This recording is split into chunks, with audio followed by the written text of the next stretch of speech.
యేసుక్రీస్తు 3.5 సంవత్సరాలు తన పరిచర్య భూమి మీద జరుగుతున్నప్పుడు తన శిష్యులకు ప్రభు యొక్క మాదిరి ఎలాంటిదో, ప్రభు యొక్క నివాస స్థలం ఏదో వారికి వ్యక్తపరచాలి, బయలుపరచాలని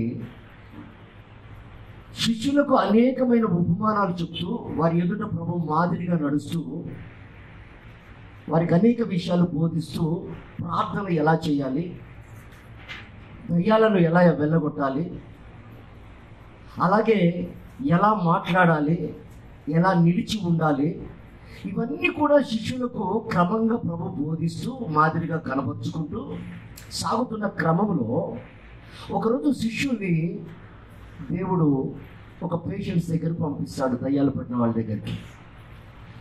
అప్పుడు వాళ్ళు దయ్యాలను వెళ్ళగొట్టి ప్రభు దగ్గరికి చాలా సంతోషంగా పరిగెత్తుకుంటూ వస్తారు. ప్రభువా, మేము ప్రార్థన చేస్తే దయ్యాలు వెళ్ళిపోయాయ్యా, మాకు కూడా నీలాంటి పవర్ వచ్చింది, మేము కూడా నీలాగే చేయగలుగుతున్నాం అని వాళ్ళు సంతోషంగా ప్రభు దగ్గరకు వచ్చి చెప్పారు. అప్పుడు ప్రభు అన్న మాట ఏమిటంటే, అయ్యా దయ్యాలు ఏదో పరిగెత్తుతున్నాయి మిమ్మల్ని చూసి అని మీరు సంతోషపడకండి. పరలోకంలో మీ పేర్లు వ్రాయబడి ఉన్నవి అని గుర్తించి మీరు సంతోషపడండి అన్నాడు. దేవునికి స్తోత్రం. ఈ రోజున దేవుని బిడ్డారా, చాలామంది క్రైస్తవ జీవితాలలో ఆత్మీయులలో జరుగుతున్నటువంటి సత్యం ఇది. ప్రభు మన పట్ల ఉన్నటువంటి ప్రేమను బట్టి, ఆయన కనికరాన్ని బట్టి మనకి ఏవేవో సహాయం చేస్తున్నాడు. మనం అడిగినప్పుడు, మనం అడిగిందల్లా ప్రభు మనకు దయచేస్తున్నప్పుడు మనం వాటిని బట్టి సంతోషిస్తున్నాం. కానీ మనం సంతోషించవలసిన విషయం ఒకటి ఉంది. పరలోకములో మీ పేర్లు వ్రాయబడి ఉన్నాయి అన్నాడు అక్కడ. అంటే ఆల్రెడీ ఆయన రాకడకు సిద్ధపడే సమూహం ఎంతనో, సంఘంలో సిద్ధపడే సమూహం ఎంతనో ఆయన దృష్టిలో ఆల్రెడీ ప్రింట్ అయి ఉంది. జాగ్రత్తగా ఆలకించాలి నా మాటలు. ఎంతమంది సమకూర్చబడతారో, ఎంతమంది సిద్ధపడతారో మన పేర్లన్నీ కూడా అక్కడ జీవ గ్రంథంలో పరలోకంలో రాసి పెట్టబడి ఉంది. అయితే ఇప్పుడు ప్రభు శిష్యులతో ఆ మాట ఎందుకు హెచ్చరించాడంటే, అల్పమైన సంతోషాన్ని కలగజేసే వాటి కొరకు నువ్వు సంతోషపడక, కానీ ఏదో సంపాదించుకుంటున్నావు, అందరికంటే ఘనంగా బ్రతుకుతున్నావు, ఒక ఉన్నతమైన చదువు చదువుకున్నావు, మంచి జాబ్లో సెటిల్ అయిపోయావు, అలాగే ఒక చక్కటి ఇల్లు కట్టుకున్నావు, ఒక మంచి బైక్ కొనుక్కున్నావు, నా స్థితి బాగుంది అని నువ్వు తాత్కాలికంగా పొందుకుంటున్నటువంటి ఆ ఆశీర్వాదాలను బట్టి సంతోషించక, కానీ పరలోకంలో నీ పేరుంది. ఆ పేరు తుడిచిపెట్టబడకుండానట్లుగా, ఆ పేరు కొట్టివేయబడకుండానట్లుగా, ఆ పేరును బట్టి నువ్వు స్వాధీనపరుచుకున్నట్టుకు నువ్వు జాగ్రత్తగా బ్రతకాలని దేవుడు హెచ్చరిక చేస్తున్నాడు. దేవునికి స్తోత్రం. హల్లెలూయా. అందుకే చూడండి, బైబిల్లో చాలా మంది భక్తులు, అపోస్తలుడైన పౌలు అన్నమాట, నేను గురి వద్దకు పరిగెత్తుతున్నాను అన్నాడు. తనకు ఎలా గురి కనపడింది అంటే, తన పేరు పరలోకంలో రాసి పెట్టబడి ఉండటం అతడు గ్రహించాడు, విన్నాడు, ఆత్మలో పూర్ణుడై తెలుసుకున్నాడు. కనుక సంఘానికి బోధిస్తూ అంటాడు, మన పౌరసత్వము ఇక్కడ లేదు, కానీ పరలోకములో మన పౌరసత్వం ఉన్నది అన్నాడు. దేవునికి స్తోత్రం. హల్లెలూయా. అంటే మన బ్రతుకు భూమి మీద మాత్రమే కాదు, మనం బ్రతకవలసింది, మనం స్థిరపడవలసింది, మనము చేరవలసిన గమ్యస్థానం ఒకటి ఉంది. అక్కడికి మనం చేర్చబడాలి. కనుక భౌతిక సంబంధమైన వాటి విషయంలో, తాత్కాలికంగా నువ్వు పొందుకుంటున్నటువంటి సంతోషకరమైన విషయాలలో నువ్వు సంతోషపడకు, కానీ ఒక సంతోషం శాశ్వతమైనది ఉంది. దాని మీద నువ్వు మనసు పెట్టాలి, దాని మీద నువ్వు గురి పెట్టాలి, దాని మీద నువ్వు దృష్టి పెట్టాలి అని వాళ్ళని ప్రభు హెచ్చరిక చేశాడు. దేవునికి మహిమ కలుగును గాక. చెప్పాలి హల్లెలూయా. ప్రియమైన దేవుని బిడ్డలారా, ఆ మాటలు ప్రభు రాసి పెట్టడానికి కారణం ఏంటంటే, సంఘాన్ని ప్రాణం పెట్టి తను ప్రదానం చేసుకున్న సంఘం ఎలా ఉండాలని ప్రభు ఆశపడుతున్నాడంటే, ఎక్కడ కూడా తప్పిపోకూడదు. అన్ని మాదిరి, నా అడుగు జాడలు మీకు మాదిరిగా ఉంచానన్నాడు. అపోస్తలులను మాదిరిగా ఉంచానన్నాడు. క్రీస్తు అనే బండ మీదనే మీరు కట్టబడాలి అన్నాడు. నా మాట ద్వారా మీరు కట్టబడతారు అన్నాడు. ప్రభు ఇవన్నీ కూడా మాదిరిగా బైబిల్లో రాసి పెట్టడానికి కారణం, ఎక్కడ కూడా మనం త్రొట్టిల్లకూడదు, ఎక్కడ కూడా పడిపోకూడదు.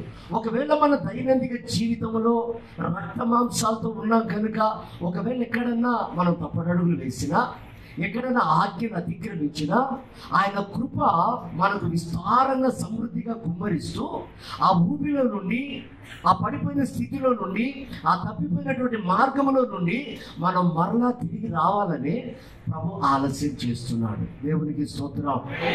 హల్లెలూయా, హల్లెలూయా. చూడండి, అంత మాత్రమే కాదు, బైబిల్లో ఎంతో మంది విశ్వాస వీరులు ఉన్నారు.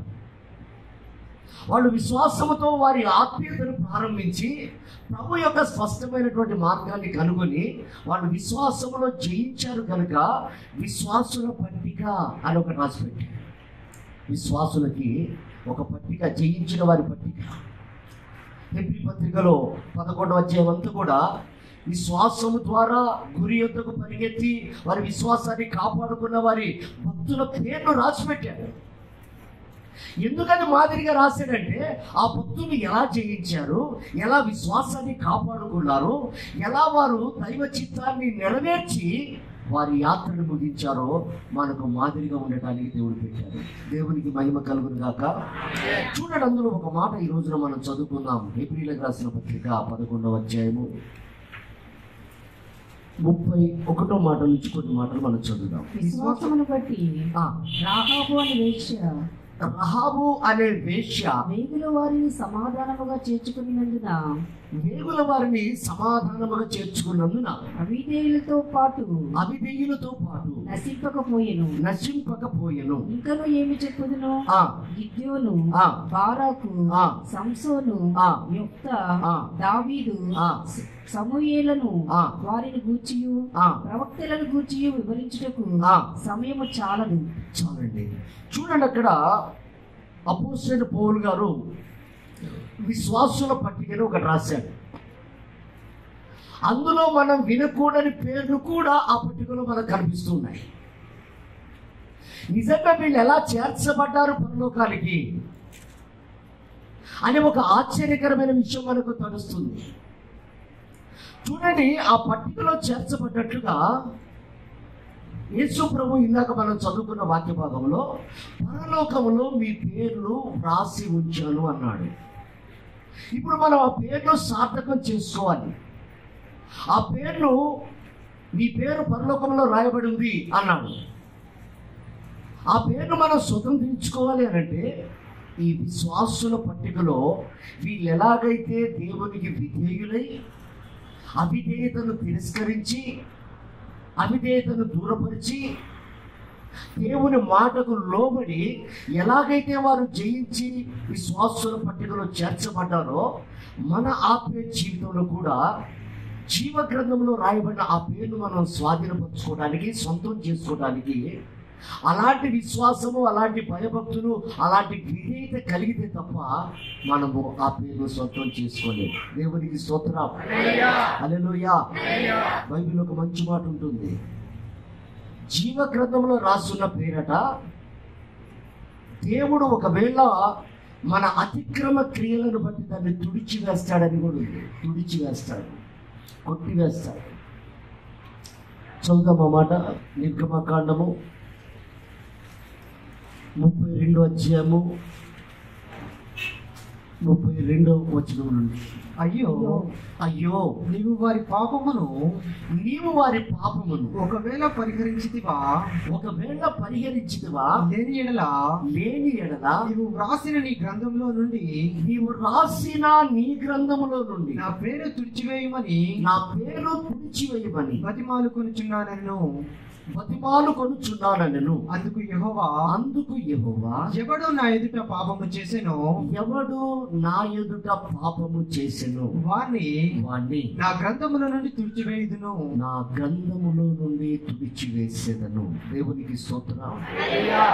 అంటే పాపము చేసే వ్యక్తి పేరు పరలోకంలో రాసిపెట్టింది జీవ గ్రంథంలో. జాగ్రత్తగా వినాలి దేవుని బిడ్డలారా. చాలాసార్లు దేవుని ఆత్మ మనలను కొన్ని పద్ధతులు మార్చుకోమని హెచ్చరిస్తూ ఉంటుంది, కొన్ని అలవాట్లు మానుకోమని హెచ్చరిస్తూ ఉంటుంది. మాట పద్ధతే కావచ్చు, ప్రవర్తన పద్ధతే కావచ్చు, క్రియల పద్ధతే కావచ్చు, అదేమైనా కానివ్వండి. పరిశుద్ధాత్ముడు మనల్ని హెచ్చరిక చేసేటప్పుడు చాలాసార్లు మనము నిర్లక్ష్యం వహిస్తాం. చాలాసార్లు ఎందుకంటే మనం తప్పు చేసినప్పుడు లోకపరంగా శిక్ష పడితే మన కంటికి కనిపిస్తుంది, పెనాల్టీ కట్టేటప్పుడు మన కంటికి కనిపిస్తుంది, మన జోబు ఖాళీ అవుతుంది. అంటే ఇవి ప్రాక్టికల్గా కనిపిస్తూ ఉంటాయి కాబట్టి మనకు ఒక భయం. కానీ ఆత్మదేవుడు దేవుని ప్రేమను బట్టి మనల్ని స్మూత్గా గద్దిస్తుంటాడు, కానీ దాంట్లో ఒక కోత ఉంటుందన్న సంగతి మనం గ్రహించాం. దేవుడు చెప్పే మాటలు సున్నితమే, కానీ దాని వెనుక పదునైన కత్తితో కోస్తూ ఉంటాడు. అందుకే వాక్యము రెండంచెల ఖడ్గమని ఉంది. ఒకటి ప్రేమ చూపిస్తే ఒకటి కఠినం చూపిస్తుంది. వద్దు అంటాడు, విన్నామా సరే. రెండోసారి వెళ్ళినా కూడా వద్దు బాబు అంటాడు, విన్నామా సరే. మూడోసారి వెళ్ళినా అదే పని చేసినా ప్రభు ఏమంటాడంటే నీ ఇష్టం అంటాడు, కానీ అక్కడ గద్దించడు. అందులో ఉన్న భావాన్ని మనం గ్రహించాలి. నీ ఇష్టము అని మన ప్రవర్తన మార్చుకోకుండా మనం అలాగే వెళ్తున్నామా, ఒక భయంకరమైన నష్టానికి గురైపోతున్నామని మనం గ్రహించాలి. ఒక భయంకరమైన స్థితిలోకి మనం కొనసాగుతున్నామన్న సత్యాన్ని మనం గ్రహించాలి. ఎందుకంటే దేవుని బిడ్డారా, బిలాముతో ప్రభు అన్న మాట అదే. మనం చాలాసార్లు ఈ మాట గ్రహించాం. బిలాము ప్రభు దగ్గరికి వెళ్ళి, ప్రభా ఇదిగో వాళ్ళు ధనం ఇస్తున్నారు, నేను శపించాలి, వాళ్ళు వచ్చి నా దగ్గర ఉన్నారు అని అంటే నువ్వు వాళ్ళని శపించకూడదు అన్నాడు దేవుడు. మళ్ళా బాలాకు డబ్బు ఎక్కువ తీసుకొచ్చి చూపించినప్పుడు ప్రభు మరలా అన్నాడు నువ్వు అలా చేయకూడదు అన్నాడు. మూడోసారి మీ ఇష్టం అని వదిలేశాడు. అప్పుడు జరిగిన నష్టం ఏంటో కొన్ని విషయాలు నేను చెప్తాను. మొట్టమొదటిసారి అతని కళ్ళు మూతపడిపోయాయి, గుడ్డివాడుగా మారిపోయాడు. అంటే చూస్తున్నాడు కానీ ఆత్మ సంబంధమైనటువంటి మనోనేత్రాలు అతనికి మూయబడ్డాయి. అంటే మంచి చెడు వివేచించే జ్ఞానాన్ని కోల్పోయాడు. లోకంలో ఒక సామెత ఉంటుంది కదా, పచ్చ కామెర్లోడికి లోకమంతా ఒకే మాదిరిగా కనిపిస్తుంది. అలాగే ఎప్పుడైతే ఆత్మ సంబంధమైనటువంటి మనోనేత్రాలు మూయబడ్డాయో అతని నేత్రాలకి అన్ని సమానంగాను, అన్ని స్వార్థంగాను, అన్ని తనకి ఇష్టంగాను కనపడ్డాయి. ఈ రోజున ప్రియమైన దేవుని బిడ్డారా, ఒక ఆజ్ఞను మనం అతిక్రమించి పరిశుద్ధ ఆత్మ స్వరాన్ని మనం వినకుండా సరి చేసుకోకుండా అలాగే విడిచిపెడితే వాళ్ళ మనస్తత్వం కూడా అలాగే ఉంటుంది. మారటానికి వాళ్ళు సాహసించరు, సరిదిద్దుకోవడానికి ఇష్టపడరు. వాళ్ళకి అది అలవాటుగా మారిపోయి ఏమైపోతుందంటే అనేకమైనటువంటి అపార్థాలు, కష్టాలు, అవమానాలు, నష్టాలు, ఆత్మీయతలో వెనుకడుగు, ఆత్మీయతలో మరణము, ఇలాంటివన్నీ సంభవిస్తాయి. అందుకే అక్కడ రాయబడ్డ మాట, ఇదిగో పాపము చేసిన వాడిని గ్రంథములో నుండి కొట్టివేస్తాను అన్నాడు దేవుడు. అక్కడ మోషే దేని కొరకు మాట్లాడుతున్నాడు? ప్రభువా, ఈ ప్రజలు మాట విననులని వారయ్యా, వీళ్ళకి నువ్వు దేవుడవు, కరుణామయుడవు, కనికరం గల దేవుడవు అని తీసుకొచ్చావు కదా, ఇప్పుడు చంపేస్తానంటే ప్రజలు నీ గురించి ఏమనుకుంటారు? దయ చూపొచ్చు కదా, ఒకవేళ అవసరమైతే నా పేరు కొట్టాయి, కానీ వాళ్ళని కాపాడు ప్రభు అంటే, మంచి చేసేవాడిని నేను ఎందుకు కాపాడుకొని ఉంటానయ్యా? మంచి చేసేవాడిని నేను ఎందుకు చంపుతాను? నా ఎదుట పాపము చేసిన వాడిని నేను తుడిచివేస్తాను. దేవునికి మహిమ కలుగును గాక. చెప్తామా హల్లెలూయా, హల్లెలూయా. ప్రియమైనటువంటి దేవుని బిడ్డలారా, జాగ్రత్తగా ఆలకించండి. ఆయన గ్రంథములో మన పేర్లన్నీ ఉన్నాయి. అదే ఆయన శాశ్వతమైన ప్రేమ, యుగ సమాప్తి వరకు తోడుగా ఉండే దేవుని కృప. ఆయన ఒకసారి మానవుడిని పిలిచాడా, ఆ వ్యక్తిని గురించి దేవుడు వేరే నిర్ణయాలు తీసుకోడు, స్థిరపరుస్తాడు. ఆ స్థిరత్వాన్ని మనం కాపాడుకోవాలి కానీ పోగొట్టుకోకూడదు. అందుకే లోబడకుండా వ్యతిరేకంగా ప్రవర్తించినటువంటి సౌలును గురించి బైబిల్లో రాయబడ్డది. సౌలు సింహాసనాన్ని దేవుడు స్థిరపరచాలనుకున్నాడు అనుంది. దేవునికి స్తోత్రం. కానీ అతని అవిధేయత దేవుని యొక్క దీర్ఘశాంతాన్ని అతడు అలుసుగా తీసుకున్నాడు, నిర్లక్ష్యంగా వహించాడు. ఏం కాదులే అనుకున్నాడు. నా ఇష్టానుసారమైన ప్రవర్తనను బట్టి నాకేమో శిక్ష రావట్లేదులే అనుకున్నాడు. కానీ ఒక రోజున రానే వచ్చింది, అతడు తృణీకరించబడ్డాడు. దేవుని బిడ్డలారా, నేను చెప్పాలనుకున్న విషయం ఏమిటంటే, మనము సంతోషించే భౌతిక సంబంధమైన శరీర సంబంధమైన సంతోషము కాకుండా పరలోకములో మన పేర్లు రాయబడి ఉన్నాయి అన్న విషయాన్ని సంతోషించి ఆ పేరును సార్థకం చేసుకోవడానికి మన పరుగు కొనసాగించాలి. దేవునికి మహిమ కలుగును గాక. ఒక అద్భుతమైనటువంటి సత్యం ఏమిటంటే, తప్పు చేసిన దారి తొలగిపోయినా దేవునికి దూరమైనా కూడా ఒకవేళ మనం గ్రహించి ప్రభు తప్పుగానే మనం తిరగలిగితే ఒక శుభవార్త ఏమిటంటే, నీది ఈ 100 మంది లిస్టులో రెండో పేరు ఒకవేళ నీది ఉందనుకోండి, నువ్వు తప్పిపోయావు, దూరమయ్యావు, చాలా సంవత్సరాలు ఇష్టానుసారంగా బ్రతికావు. కానీ తెలుసుకున్న వెంటనే నువ్వు ప్రభు తట్టు తిరిగేసరికి ఇది 100 పేజీ నిండా నిండిపోయారు, 100 నిండిపోయారు అనుకుందాం. కానీ నువ్వు ఎప్పుడైతే తిరిగి వస్తావో 101 కింద నీ పేరు ఉండదు. కానీ ఏ సెకండ్ నెంబర్ దగ్గర తప్పిపోయావో నీ నెంబర్ అక్కడే ఉంటుంది. దేవునికి స్తోత్రం చెప్తామా? హల్లెలూయా. తప్పిపోయాడు కుమారుడు, ఇష్టం వచ్చినట్టు తిరిగాడు, పందులు తినే పొట్టు కూడా తిన్నాడు. అతడు అంటాడు, నేను కుమారుడి స్థానాన్ని పోగొట్టుకున్నాను, దాసుడిగా వెళ్తాను. నా తండ్రి దగ్గర అనేక మంది పనివారు ఉన్నారు, వాళ్ళ దగ్గర ఏదో ఒక పని చేసుకొని దాసుడిగా ఉంటాను అనుకున్నాడు. కానీ తండ్రి దాసుడి స్థానం కాదు, నీవు కుమారుడిగా నీ స్థానం నీకే ఉందని అతన్ని దేవుడు కనపరిచాడు. చప్పట్లు కొట్టి ప్రభువుని కనపరిచాడు. ఈ రోజున ప్రియమైన దేవుని బిడ్డలారా, మన పట్ల దేవుడు కలిగిన ప్రణాళిక, శాశ్వతమైన ప్రేమ, ఆయన నిరీక్షణ ఎంత గొప్పదో మనం ఆలోచన చేస్తే మనం ఆయన పైన తప్ప మన ఎవరి మీద మనం ఆధారపడం. అందుకే ఆయన కృప మనల్ని దినదినము తడుతూ విశాలపరుస్తుంది.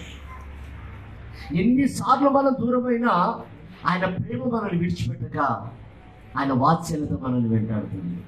అందుకే సన్ని గారు ఒక మంచి పాట పాడతాడు. నీకు బహుదూరమైన నన్ను చేరదీసిన నా తండ్రివి, నీకు బహుదూరమైన నన్ను చేరదీసిన నా తండ్రివి, నిత్య సుఖ శాంతియే నాకు నీరు కౌగిలిలో, నిత్య సుఖ శాంతియే నాకు నీరు కౌగిలిలో, శాశ్వతమైనది నీవు నాయన చూపిన కృపా, అనుక్షయం నన్ను కనుపాపవలే, అనుక్షయం నన్ను కనుపాపవలే, కాచిన కృపా, అనుక్షయం నన్ను కనుపాపవలే, అనుక్షయం నన్ను కనుపాపవలే, కాచిన కృపా, శాశ్వతమైనది నీవు నాయన చూపిన కృపా.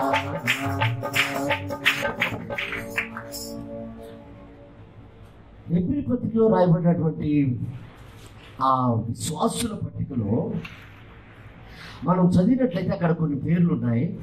వాళ్ళు ఎలాంటి జీవితాన్ని జీవిస్తే దేవుడు వారికి ఆ ఘనతనిచ్చాడో కొన్ని విషయాలు మనం ధ్యానం చేద్దాం.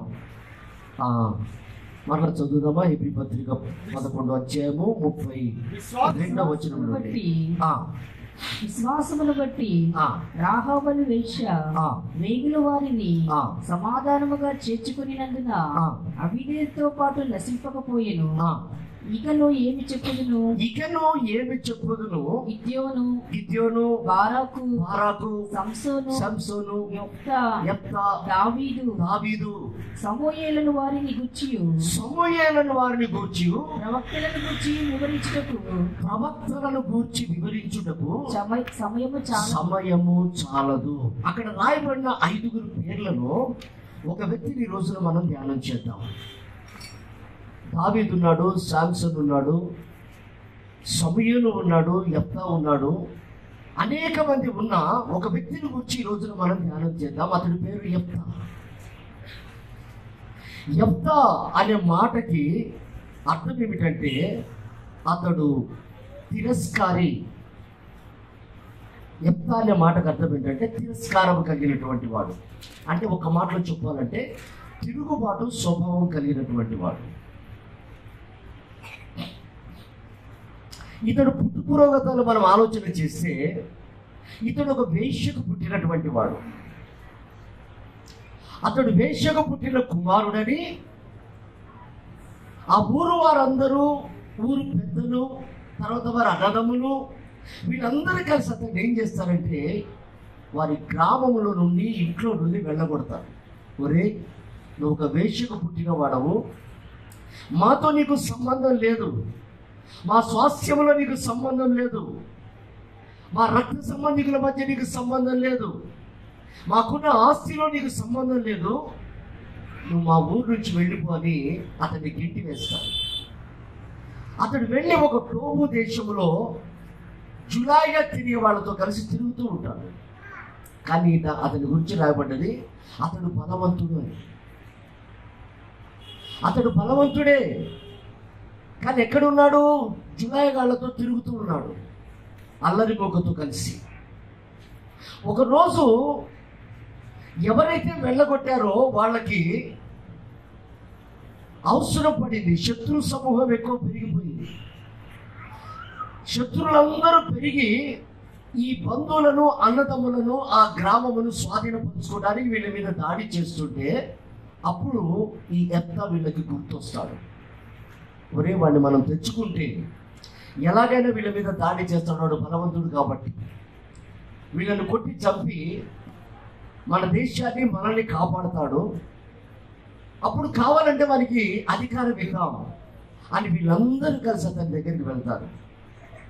అతని దగ్గరికి వెళ్ళి అతన్ని అడుగుతారు. చూడండి ఆ మాట, న్యాయాధిపతుల పుస్తకం 11వ అధ్యాయము 7వ వచనం నుంచి కొన్ని మాట 7వ వచనం నుండి చదువుతాం.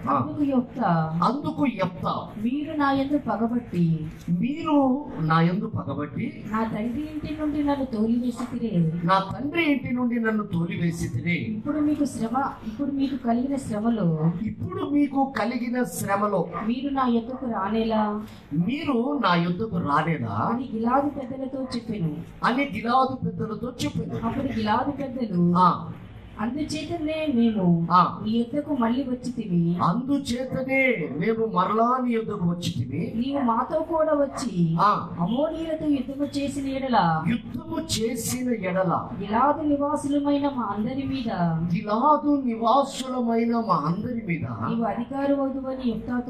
నీవు అధికారి వగుదువని యెఫ్తాతో అనేది. చాలండి. చూడండి ప్రియమైన దేవుని బిడ్డలారా,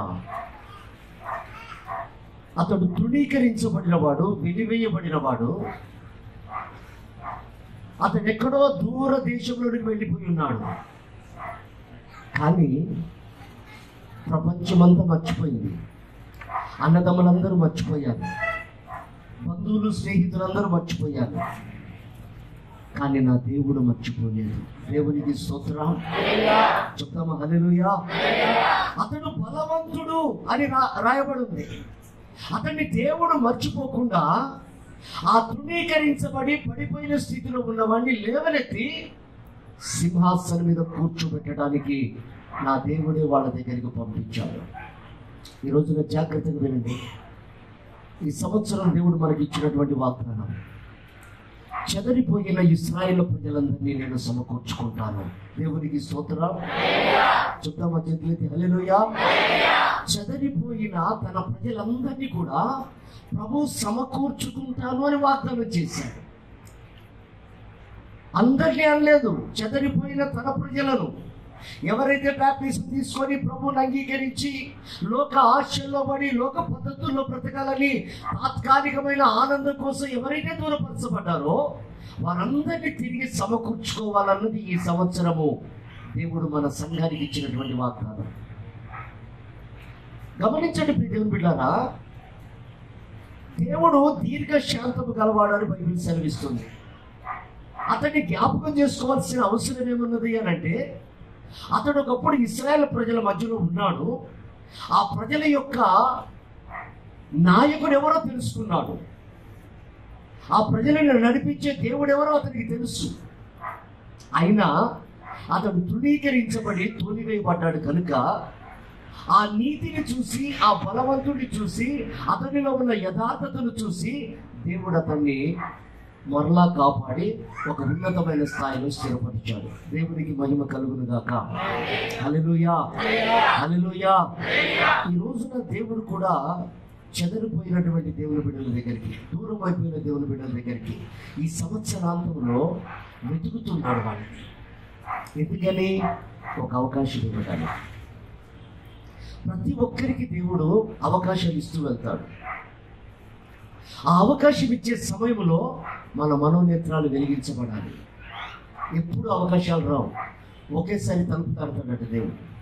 తలుపు తట్టే సమయంలో మనం తీయగలిగితే ఆయన లోనికి రాగలుగుతాడు. దేవునికి స్తోత్రం చెప్పాలి. హల్లెలూయా. ఆయన తలుపు తట్టే సమయం మనం గ్రహించగలగాలి. ప్రతి వ్యక్తి జీవితానికి ఒక టర్నింగ్ పాయింట్ ఉంటుంది. ఎప్పుడు పడిపోయిన వాడు పడిపోయిన స్థితిలోనే ఉండటం దైవ చిత్తం కాదు. లోకం అనుకుంటుంది వాడు విర్రవీగాడు, పడిపోయిన వాడి విర్రవీగుడు తన వాడిని పడగొట్టింది, ఇక వాడు బ్రతికంతేని లోకం అనుకుంటుంది. కానీ దేవుడు అలా అనుకునేవాడు కాదు. ఏ స్థితిలో పడిపోయినా, తృణీకరించబడిన స్థితిలో ఉన్న, లోకమంతా దూరపరిచిన అతన్ని తీసుకొచ్చి అతన్ని దేవుడు ఏ స్థానంలో కూర్చోబెట్టాలని ప్రభు మనసులో ఉందో ఆ స్థానంలో అతన్ని కూర్చోబెట్టాడు. దేవునికి స్తోత్రం. హల్లెలూయా. ఈ రోజున ప్రియ దేవుని బిడ్డలారా, మన పేరు జీవ గ్రంథంలో రాసి పెట్టి ఉంది. మనం తప్పిపోవడం దేవుని చిత్తం కాదు. మనం జులాయిగా రోడ్ల మీద ఉండడం దేవుని చిత్తం కాదు. మన మనస్సును దృఢపరుచుకోకుండా శరీర సంబంధంగా బ్రతకడం దేవుని చిత్తం కాదు. ఇష్టానుసారమైన మనసు కలిగి లోక సంబంధమైన సంతోషంతో బ్రతకడం దైవ చిత్తం కాదు. అందుకే దేవుడు ఈ సంవత్సరాంతంలో మనకు ఒక అవకాశం ఇస్తున్నాడు. చెదిరిపోయిన వారికి, తొలగిపోయిన వారికి.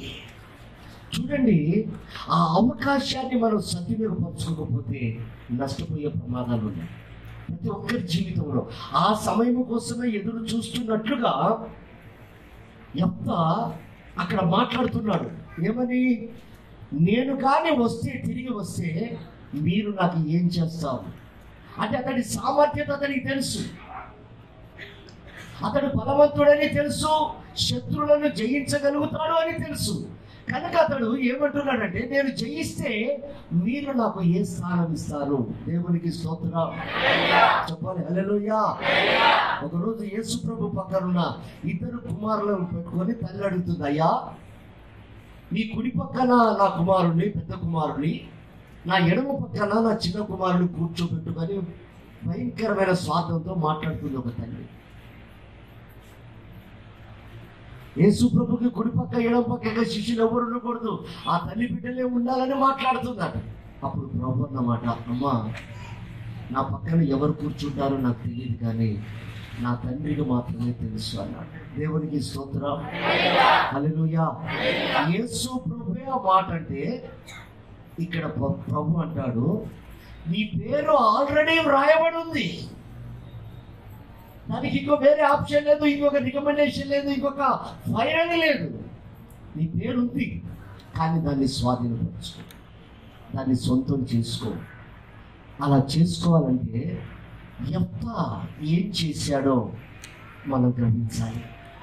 యెఫ్తా ఎలా సొంతం చేసుకున్నాడో, ఏ దర్శనంలోకి వచ్చి సొంతం చేసుకున్నాడో మనం గ్రహించగలిగితే దేవుని బిడ్డారా, నిశ్చయంగా మన పేరును మన సార్థకం చేసుకోగలుగుతాము. దేవునికి మహిమ కలుగును గాక. హల్లెలూయా. చూడండి, అక్కడ అతడు ఆ ప్రాంతానికి వెళ్లే ముందు అతని మనసులో ఒక నిర్ణయం తీసుకుంటున్నాడు. ఏమని? నేను జయిస్తే నా స్థానం ఏంటి అక్కడ అంటే, నీవు ఒక ఏలుబడి చేసేవానిగా, ఒక న్యాయాధిపతిగా మేము నిన్ను నియమించుకుంటాము. దేవునికి స్తోత్రం. అంటే ఎందుకు ఆ మాట అడుగుతున్నాడంటే, ఒకప్పుడు నన్ను తోనివేశారు, ఒకప్పుడు నన్ను తృణీకరించారు, ఒకప్పుడు నన్ను మెడను బట్టి గెంటేశారు మీరు. ఒకవేళ నేను మరలా మీకు చేయమనుగ్రహిస్తే నన్ను బయటికి పంపడానికి గ్యారెంటీ ఏంటి అని అడిగితే వాళ్ళు అంటారు, లేదు లేదు, నీవు మా పైన అధికారిగా ఉండుటకు రా అన్నాడు. దేవునికి స్తోత్రం. ప్రియమైన దేవుని బిడ్డలారా, ఈ యెఫ్తా ఆ దర్శనంలోకి వచ్చాడు కనుక వెళ్ళి జయించాడు. ఈరోజు మనము తిరిగి మరలా సమకూర్చబడే సమయంలో మనం ఏ దర్శనంలోకి రావాలనంటే, ఇంతకుముందు ఏ పాపం మనల్ని పడేసిందో, ఏ ఆశ మనల్ని దారి తొలగించిందో, ఏ తలంపులు మనల్ని పాడు చేశాయో వాటన్నిటి మీద ఒక జయ జీవితం చేయాలన్న దర్శనం మనకు రావాలి. ఎలాగునా?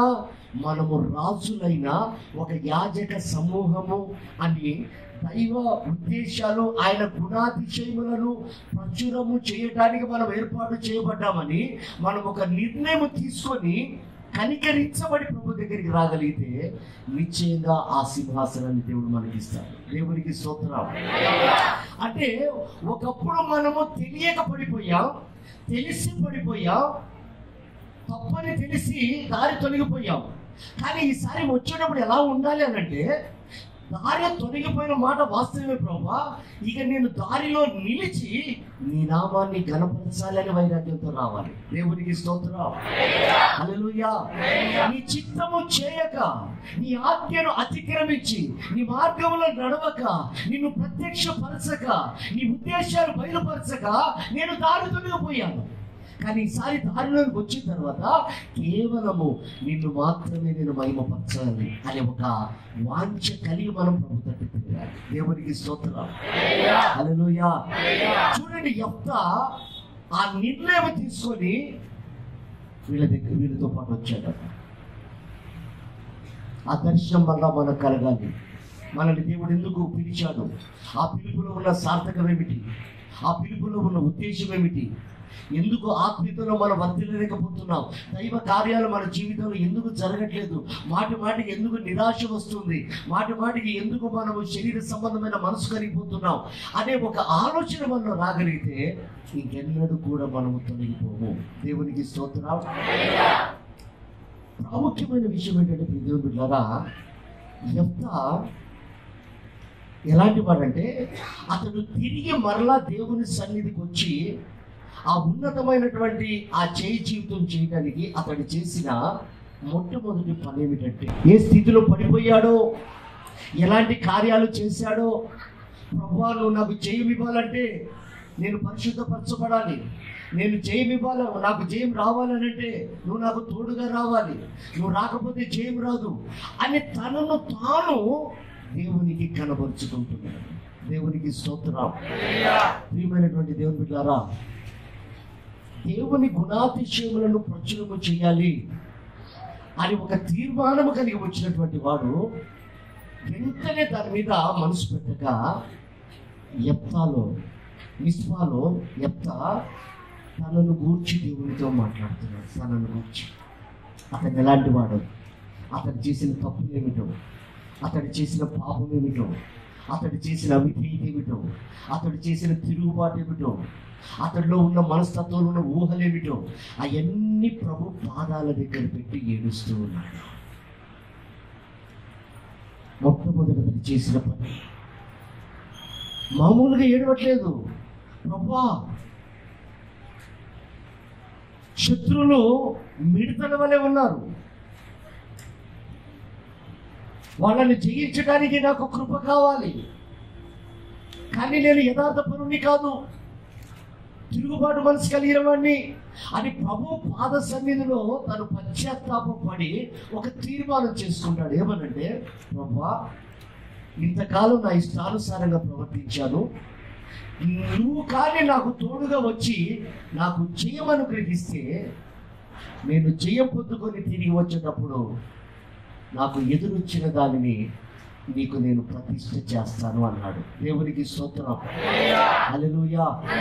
ఇక్కడ 3 విషయాలు మనం తేడాగా గమనించాలి. దేవుని గారు,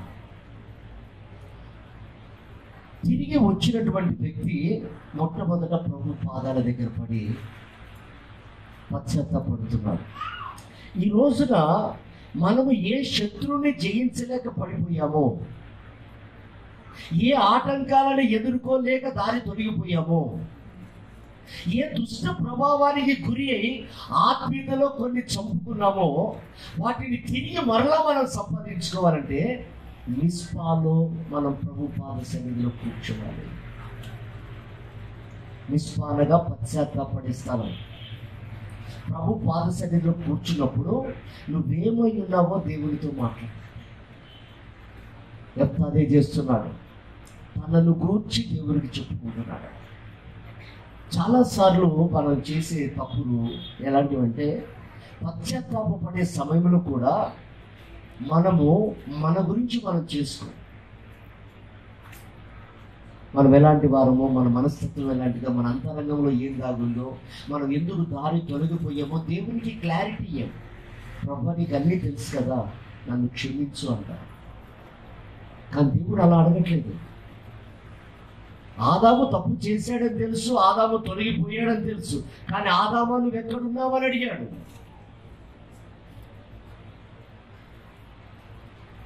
ఎలీషా శిష్యులు గొడ్డలితో కొబ్బ నరుగుతున్నప్పుడు గొడ్డలి పడిపోయిన మాట వాస్తవమే, అది మునిగిపోయింది. కానీ ఏలి అడుగుతాడు ఏమనంటే, ఎలీషా, ఆ గొడ్డలి ఎక్కడ పడిపోయిందో నాకు చూపి. ఆ గొడ్డలి పడిపోయిన స్థలములో అతడు కొమ్మ విరిచి అక్కడ వేసినప్పుడే ఆ గొడ్డలి పైకి తేలినాడు. ప్రభు ఆలోచన ఏంటంటే, దేవుని బిడ్డారా, మనము మారకుండా ఏదో ముఖమాటానికో లేకపోతే ముఖస్థుతికో, ప్రభు నీకు అన్నీ తెలుసు కదా, నేను చేసినవన్నీ నీ కంటికి మరుగులేవు కదా, నన్ను కనికరించు ప్రభు, నన్ను క్షమించు ప్రభు అంటే అది హృదయంతో వచ్చిన పశ్చాత్తాపం కాదు, నాలుగుతో మాట్లాడి. అందుకే పదే పదే పొరపాట్లు జరిగిపోతూ ఉంటాయి. హృదయపూర్వకంగా చేసే పశ్చాత్తాపం ఏంటంటే, మనము చేసిన పని తప్పిదము దాని వివరణ ప్రభు పాదాల దగ్గర పెట్టాలి. పాపములను ఒప్పుకొని వాటిని విడిచిపెట్టిన వాడు కనికరించబడతాడు. ఏదో ఒప్పుకున్నామని అంటే ఇలాగ ప్రార్థన చేస్తాం, ప్రభా నేను చేసిన తప్పులన్నీ పాపాలన్నీ నీకు తెలుసు కదా ప్రభా, క్షమించయ్యా, నేను ఒప్పుకుంటున్నానంట. కానీ వాటిని విడిచిపెట్టి, అందుకే తనను గూర్చి మాట్లాడుకుంటున్నాడు ప్రభుత్వం, తన విషయమై వివరిస్తున్నాడు ప్రభుత్వం, తను ఎలాంటి వాడు ఉన్నాడో ప్రభువుకు వివరిస్తున్నాడు. ఎప్పుడైతే అతడు వివరించాడో, చూడండి ఆ మాట, 11వ అధ్యాయము 30వ వచనం చదవండి. అప్పుడు యెఫ్తా యెహోవాకు మొక్కుకొనెను. ఎట్లనగా నీవు నా చేతికి అమ్మోనీయులను నిశ్చయముగా అప్పగించిన ఎడల, నాకు అప్పగించిన ఎడల నేను అమ్మోనీయుల యుద్ధ నుండి క్షేమముగా తిరిగి వచ్చినప్పుడు నన్ను ఎదుర్కొనుటకు నా ఇంటి ద్వారం నుండి బయలుదేరి వచ్చినదేదో యెహోవాకు ప్రతిష్ఠితమగును. మరియు దహన బలిగా దాన్ని అర్పించెదను అనెను. దేవునికి స్తోత్రం, హల్లెలూయా. చూడండి ఎంత అంటున్నాడు, ప్రభువా నువ్వు నాకు జయమను గ్రహించి నేను తిరిగి వచ్చేటప్పుడు నాకు ఎదురైనది నీకు ఇస్తాను అన్నాడు. అతను అనుకోలే తన కుమార్తె వస్తుందని. అతనికి ఉన్నది ఒకే కుమార్తె, కొడుకులు కానీ మరి ఇద్దరు కూతుళ్ళు కానీ లేరు. ఎప్పుడైతే ఆ బిడ్డ ఎదురొచ్చిందో ఇతడు రొమ్ము కొట్టుకొని తన వస్త్రాలన్నీ చింపుకొని, నాకు జయం అనుగ్రహించిన దానికంటే నన్ను ఎక్కువ దుఃఖం పుట్టించావు కదా అని బిడ్డ దగ్గర ఏడిస్తే ఆమె అంటుంది, నువ్వు దేవునికి మాట ఇచ్చావు నాన్న, నేను సమర్పించుకుంటాను అన్నది. దేవునికి స్తోత్రం, హల్లెలూయా. ప్రియమైన దేవుని బిడ్డలారా, ఇక్కడ చాలా జాగ్రత్తగా ఆలకించండి. దేవుని మనస్సు, ఒక వ్యక్తి తప్పిదములు చేసి తిరిగి స్థిరపరచబడిన తర్వాత ఇంకెన్నడూ దేని మీద ఆశలు ఉండకుండా ఉండాలని దేవుడు ఏది ఆశిస్తాడో తెలుసా? మనము దేన్నైతే అధికంగా ప్రేమిస్తుంటామో, దేన్నైతే బాగా ఇష్టపడుతుంటామో దానినే బలిపీఠం మీద పెట్టమంటాడు. అబ్రహామును పిలిచినప్పుడు కానానుకు నడిపించాలని దేవుని కాన్సెప్ట్, దేవుని ఉద్దేశం. కానీ అతడు మధ్యలో ఐగుప్తుకి వెళ్తాడు. ఐగుప్తులో కొన్ని పొరపాట్లు జరుగుతాయి. మరలా తిరిగి ప్రయాణమై వస్తూ ఉంటాడు. మార్గ మధ్యలో దేవుడు అబ్రహామును ఆపుతాడు. అబ్రహామా, నీకున్న ఒక్కడైన కుమారుడిని తీసుకొచ్చి బలిపీఠం మీద పెట్టు అన్నాడు. ఎందుకంటే ఒకసారి పొరపాటు జరిగింది ఐగుప్తులో. ఐగుప్తులో జరిగిన పొరపాటుకే దేవుని ప్రణాళిక 13 సంవత్సరాలు ఆగిపోయిందట. ఆ తర్వాత మరలా దేవుడు క్షమించి అతన్ని ముందుకు నడిపిస్తున్నప్పుడు అబ్రహాము ఎక్కడ తప్పిపోతాడో, దేని మీద మనసు పడి మరలా నా పని ఆగిపోతుందో అని దేవుడు అంటాడు, నీ ఇష్టాన్ని బలిపీఠం మీద పెట్టు అన్నాడు. అప్పుడు అబ్రహాము ఏమాత్రము సంకోచించకుండా దేవుని మనసు తన మనసు కలిసిందని దేవుడి ఎదుట ఒప్పుకోలు చేసేలాగున, నీ మాట నేను చవదాటిపోను ప్రభువా అని ఒక స్థిరమైన నిర్ణయంలో ఉన్నాను అని ప్రభువుకు తెలియపరిచే విధంగా తన బిడ్డను తెచ్చి బలిపీఠం మీద పెట్టాడు. దేవునికి స్తోత్రం, హల్లెలూయా. అప్పుడు దేవుడు అన్నాడు, ఇందును బట్టి నువ్వు నాకు భయపడేవాడివి కనుక నీకు ఆ స్వాస్థ్యాన్ని నేను ఇస్తాను. అంటే ఇప్పుడు దేవుని ఉద్దేశం ఏంటి? ఆయనను వెంబడించేటప్పుడు మనలో ఆయన భయము, భక్తి రావాలి. అప్పుడే మనం తప్పు చేయము, అప్పుడే మనం దారి తొలగిపోము, అప్పుడే మనం ఎక్కడున్నా స్థిరంగా ఉండగలుగుతాం. షడ్రక్, మేషక్, అబేద్నెగో, యోసేపు, దానియేలు వీళ్ళు దేవుని భయము కలిగిన వారు కనుక వారు ఎక్కడ తొలగిపోలేదు, వారు స్థిరంగా ఉన్నారు. కనుక దేవుడు వారి ద్వారా అద్భుతాలు చేయగలిగాడు, రాజ్యాలను కాపాడగలిగాడు, రాజులను మార్చగలిగాడు. ఎవరి ద్వారా? కానతడట ధనాన్ని విడిచిపెట్టలేక అతడు ధనవంతుడై ఉన్నందున బహు దుఃఖాక్రాంతుడై వెళ్ళెను అన్నాడు. అంటే అతను ఏం పోగొట్టుకున్నాడు? ఇష్టాన్ని విడిచిపెట్టక, భౌతిక సంబంధమైన సుఖాన్ని విడిచిపెట్టక, తన ఇష్టాన్ని చంపుకోక పరలోకాన్ని మానేశాడు. అందుకే ప్రభు అక్కడ చెప్తాడు, దయ్యాలు వెళ్ళిపోతున్నాయని సంతోషపడకండి, పరలోకంలో మీ పేరుందని సంతోషపడండి. ఇప్పుడు ఈ ధనవంతుడు ఏ విషయంలో సంతోషపడ్డాడు? భక్తిపరుడని సంతోషపడ్డాడు. చిన్నప్పటి నుంచి ఏ పాపం చేయలేదని సంతోషపడ్డాడు. అందరికీ దాన ధర్మం చేస్తున్నాను అని సంతోషపడ్డాడు. నా దగ్గర మంచి క్వాలిటీస్ ఉన్నాయి అని సంతోషపడ్డాడు. కానీ అతడు దేన్నైతే అమితంగా ఇష్టపడుతున్నాడో, దేన్ని చూసి ఇవన్నీ చేస్తున్నాడో, దేన్ని బట్టి అతడు అతిశయం అనే గర్వం ఉందో దేవుడు గ్రహించి అదొక్కటి తీసేసి నువ్వు జీరో అయిపో, నేను నిన్ను హీరో చేస్తా అన్నాడు దేవుడు. దేవునికి స్తోత్రం, హల్లెలూయా. అతడు అది వదులుకోవడానికి ఇష్టపడలేదు. ఇది లేకపోతే నాకు పేరు పోతుంది, ఇది లేకపోతే ప్రజలు నాకు గౌరవం ఇయ్యరు, ఇది లేకపోతే ప్రజల మధ్యలో నేను తలదించుకుంటాను అనుకున్నాడు, చేయలేకున్నాడు. ప్రియమైనటువంటి దేవుని బిడ్డలారా, ఈరోజు దేవుడు ఈ సంవత్సరం మనకి ఇచ్చిన వాగ్దానం ప్రకారంగా మరలా సమకూర్చుకుంటున్నాడు.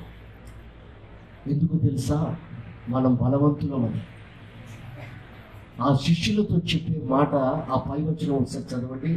లూకా సువార్త 10:19 చదవండి. ఇదిగో పాములను తేళ్లను త్రొక్కుటకును శత్రు బలవంతుడి మీదను శత్రువు యొక్క బలవంతుడి మీద మీకు అధికారం అనుగ్రహించి ఉన్నాను. మీకు అధికారము అనుగ్రహించి ఉన్నాను. దేవునికి స్తోత్రం. హల్లెలూయా. శిష్యులతో మీరు దయ్యాలు వెళ్ళిపోతున్నాయని సంతోషపడటం కాదు నాయనా, శత్రువు యొక్క బలవంతుడి మీద మీకు నేను అధికారం ఇచ్చున్నాను అని ప్రభువే తన యొక్క బలాన్ని, శక్తిని, అభిషేకాన్ని వారికి అనుగ్రహిస్తే వారు తాత్కాలికంగా వాటి మీద సంతోషపడుతున్నారు. ఈ రోజున ప్రియమైనటువంటి దేవుని బిడ్డలారా, శత్రువు బలవంతుడి మీద దేవుడు అధికారం ఇచ్చాడు. శత్రు చేతులు ఓడిపోవడానికి కాదు, శత్రు ఆలోచనలో పడిపోవడానికి కాదు, శత్రు మార్గంలో నడవడానికి కాదు, వాటన్నిటిని స్వాధీనపరుచుకోవడానికే దేవుడు మనకు అధికారం ఇచ్చాడు. అయితే మన శరీర సంబంధమైన మనసు కలిగి, భౌతిక సంబంధమైన ఆలోచనలు కలిగి మనం దారి తొలగిపోయినా, మనము పడిపోయినా దేవుడు ఈ సంవత్సరపు చివరిలో మనకు అవకాశం ఇస్తున్నాడు. ఈ శత్రువు బలవంతుడి మీద నీకు అధికారం ఇస్తున్నాను. దేవునికి స్తోత్రం. హల్లెలూయా. నువ్వు వాడిని అణగదొక్కాలన్నా, వాని తల చిన్నగా తొక్కాలన్నా చేయవలసిన మొదటి పని ఏమిటంటే, నీవు ఒక రాజువని, యాజక సమూహమని, నీవు దైవ స్వభావాలను ప్రచురము చేయగలిగిన వాడివని నువ్వు ముందు దర్శనంలోకి రావాలి. రెండవది, నీ గురించి నువ్వేమై ఉన్నావు దేవుని సన్నిధిలో నువ్వు కన్నీరు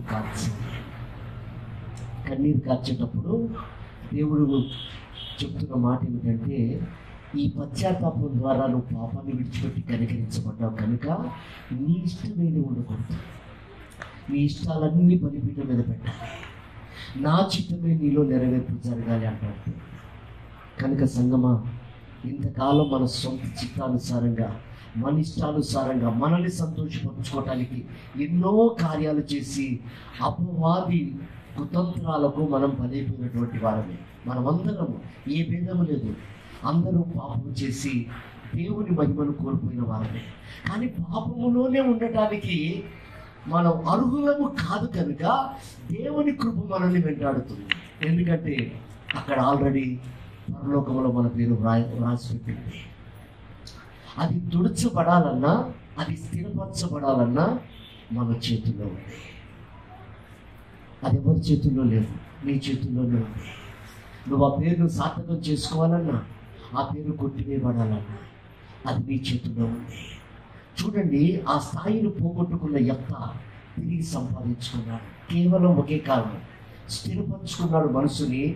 రెండవది, ప్రతిష్ఠ చేసుకున్నాడు, తను పశ్చాత్తాపడ్డాడు. ఈ 3 కార్యాలు చేశాడు కనుక అతడు వాళ్ళందరికీ న్యాయాధిపతిగా ఉన్నాడు. దేవునికి స్తోత్రం. రేపు మనం ప్రభుతో యుగ యుగములు ఏలుబడి చేయాలన్నా, ఆ న్యాయాధిపతి సింహాసనంలో మనం కూర్చోవాలన్నా, దేవుని బిడ్డలారా, ప్రభు నేర్పిస్తున్న పాఠం, ముందు మన పిలుపు ఏర్పాటును స్థిరపరచుకొని, అలాగే మనము చేసినటువంటి ప్రతి పాపాన్ని ప్రభు ఎదుట ఒప్పుకోలు చేసి విడిచిపెట్టి కనికరాన్ని పొంది, ఇక మన స్వచిత్తం అనేది ఏదీ లేదు అని ఒక ప్రతిష్టలోకి రాగలిగితే నిశ్చయంగా ధన్యత ప్రభు మనకిస్తాడు. అలాంటి కృప ప్రభు మనందరికీ దయచేయును గాక. ఆమేన్. మోకరిద్దాం.